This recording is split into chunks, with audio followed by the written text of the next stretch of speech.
सबसे पहले महादेव के चरणों में प्रणाम करती हूँ, मेरा प्रणाम स्वीकार हो। मैया पार्वती के चरणों में प्रणाम करती हूँ, मेरा प्रणाम स्वीकार हो। कार्तिक गणेश दोनों भैया के चरणों में प्रणाम करती हूँ, मेरा प्रणाम स्वीकार हो। सभी देवी दुर्गा के चरणों में प्रणाम करती हूँ, मेरा प्रणाम स्वीकार हो।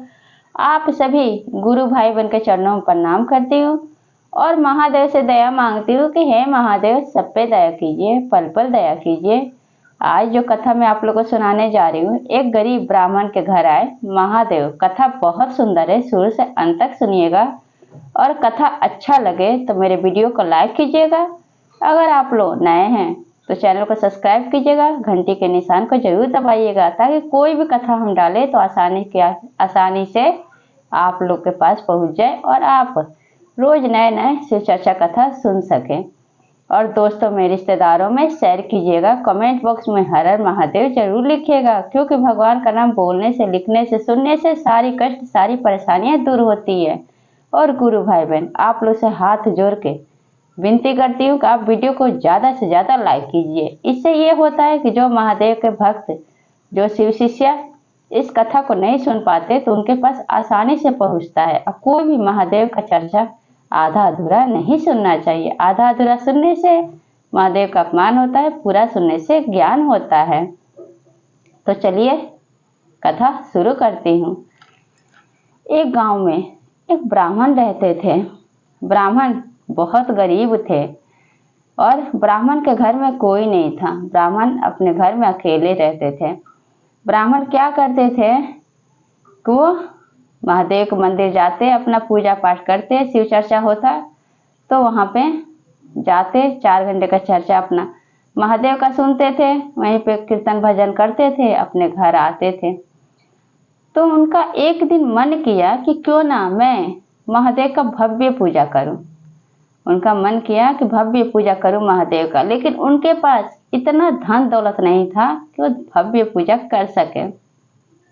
तब महादेव जब शिव चर्चा में जाते थे तो शिव चर्चा में सुने थे कि महादेव को मनाना बहुत आसान है और महादेव बहुत दयालु हैं और महादेव भाव के भूखे हैं। महादेव को कोई भी गरीब भी पूजा कर सकता है, अमीर भी पूजा कर सकता है। सच्चे मन से अगर उन्हें आप एक गिलास पानी भी चढ़ाए तब भी महादेव पूजा को स्वीकार करते हैं। ये बात शिव चर्चा में ब्राह्मण सुने थे।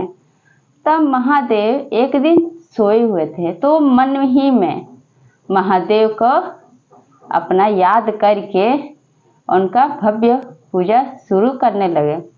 जब महादेव का नमन किए तो उनके मन ही में जो शिवलिंग था अपने आप प्रकट हो गया और मन ही में वो भव्य पूजा करने लगे। जब मन ही में शिवलिंग प्रकट हुआ, भव्य पूजा करने लगे, तो जब पूजा कर लिए तब ब्राह्मण सोचे कि क्यों ना महादेव को मैं भोग लगाऊं खीर बना के। तो मन ही में ब्राह्मण अपना खीर बना के ले जा रहे थे एक कटोरे में।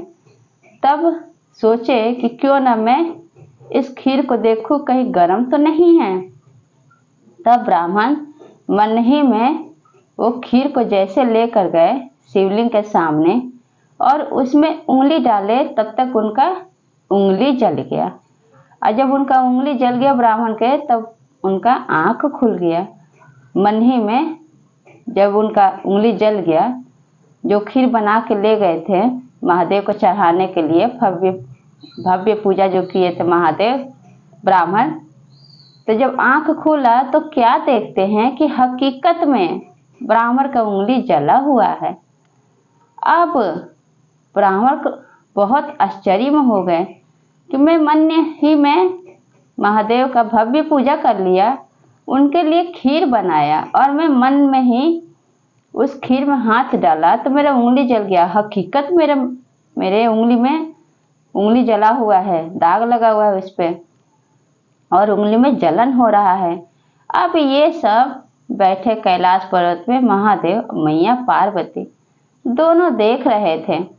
और महादेव जो देव के देव हैं, महादेव जो 3 लोक के मालिक हैं, क्या सोचते हैं कि देखो जो गरीब ब्राह्मण है उसका भाव देखो कितना अच्छा है कि वो मन ही में, उसके पास कुछ नहीं था, गरीब था, लेकिन वो मेरा भव्य पूजा करना चाहता था। मैया पार्वती से कहते हैं महादेव कि देखो पार्वती, मेरा एक भक्त है ब्राह्मण जो मेरा भव्य पूजा करना चाहता था और मन ही में वो पूजा किया, आस्था लगाया और पूजा संपन्न किया। और मेरा भोग लगाने के लिए खीर बना के देखा कि खीर गर्म तो नहीं है कि महादेव को भोग लगाऊंगा तो महादेव का मुंह जल जाएगा, तो उसका उंगली जल गया। तब क्या कहती है मैया पार्वती महादेव से कि प्रभु, तब तो हम दोनों को आपके भक्त के पास चलना चाहिए और देखना चाहिए। जब इतना सच्ची श्रद्धा है, आस्था है, तो हमें उनको दर्शन देना चाहिए ब्राह्मण को। अब क्या हुआ गुरु भाई बहन कि उसी समय मैया पार्वती महादेव एक साधु साध्वायन के रूप में वहाँ पे आए ब्राह्मण के घर। जब ब्राह्मण के घर आए तो क्या कहते हैं कि हे ब्राह्मण, तुम्हारा ये उंगली कैसे जल गया? तब ब्राह्मण कह रहे थे कि मैं महादेव का भव्य पूजा कर रहा था मन ही में, मेरे पास इतना धन दौलत तो नहीं है, लेकिन मैं सिर्फ चर्चा में सुना था कि महादेव जो हैं बहुत दयालु हैं और महादेव भाव के भूखे हैं। जिसका सच्चा मन होता है, साफ दिल होता है, सच्चे मन से एक गिलास पानी भी चढ़ा देता है, उसका भी पूजा स्वीकार कर लेते हैं महादेव। तो मैं मन ही में भव्य पूजा कर रहा था तो मेरा उंगली जल गया। तब महादेव मैया पार्वती जो साधु साध्वायन के रूप में गए थे, वो अपने असली रूप में आ जाते हैं और ब्राह्मण को दर्शन देते हैं। ब्राह्मण देख के मैया पार्वती महादेव के चरणों में गिर के और उनको प्रणाम करते हैं और उनसे नमन करते हैं। और महादेव कहते हैं ब्राह्मण से कि मांगो, तुम क्या मांगते हो? मैं तुम्हारी भक्ति से बहुत प्रसन्न हूँ, मैं बहुत खुश हूँ कि तुम निर्धन होने के बावजूद भी, तुम गरीब होने के बावजूद भी भव्य पूजा मेरा किए, वो भी मन में।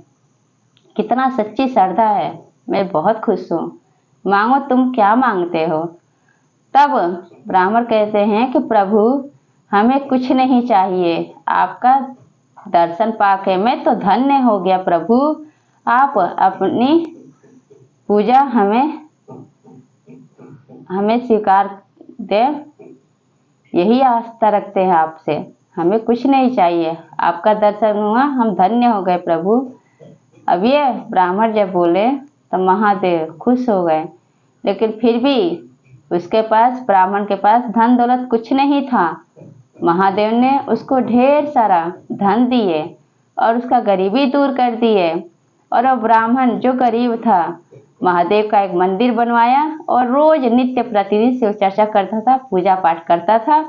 इस तरह से ब्राह्मण का दिन कट रहा था।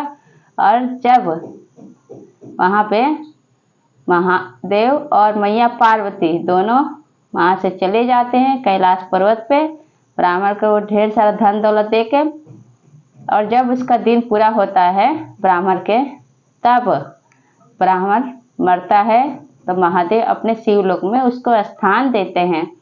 तो इसलिए गुरु भाई बहन जो सच्ची श्रद्धा रखता है, जो सच्ची भक्ति से महादेव का पूजा पाठ करता है, उस पर महादेव अपना दया दृष्टि जरूर रखते हैं, जरूर दया बनाए रखते हैं। और ये कथा आप लोगों को कैसा लगा कमेंट बॉक्स में आप लोग जरूर बताइए और सब बोलिए हर हर महादेव, माता पार्वती की जय।